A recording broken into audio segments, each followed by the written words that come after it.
ভারতে প্রায়ই শোনা যায় ট্রেন লাইনচ্যুত হয়েছে বা একটি ট্রেন আর একটি ট্রেনের ওপর উঠে পড়েছে আর তাতে প্রাণহানি ঘটেছে।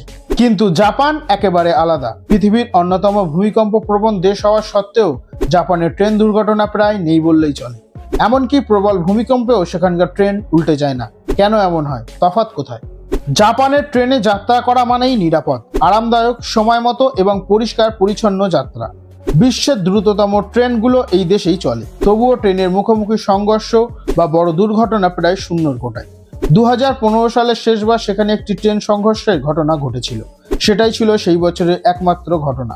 অর্থাৎ ট্রেন যাত্রাকে কিভাবে নিরাপদ করা যায় তার এক জীবন্ত উদাহরণ জাপান। জাপানে ঘন্টায় 320 কিলোমিটার গতিতে ট্রেন চললেও একটুও ঝুঁকিপূর্ণ নয়। এর পেছনে একাধিক কারণ রয়েছে, তবে সবচেয়ে গুরুত্বপূর্ণ হলো আর্থকোয়েক রেসপন্স সিস্টেম।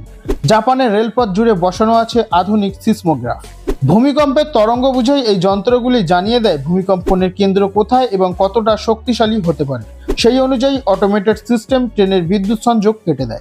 ফলে ট্রেন থেমে যায় এবং কোনো ক্ষতি বা প্রাণহানি ঘটে না। শুধু প্রযুক্তিই নয়, রেল লাইনে প্রতিটি অংশে নিয়মিতভাবে কঠোরভাবে রক্ষণাবেক্ষণ করা হয়। এই কারণেই এত দ্রুত গতিতেও ট্রেনগুলি এতটা নিরাপদ।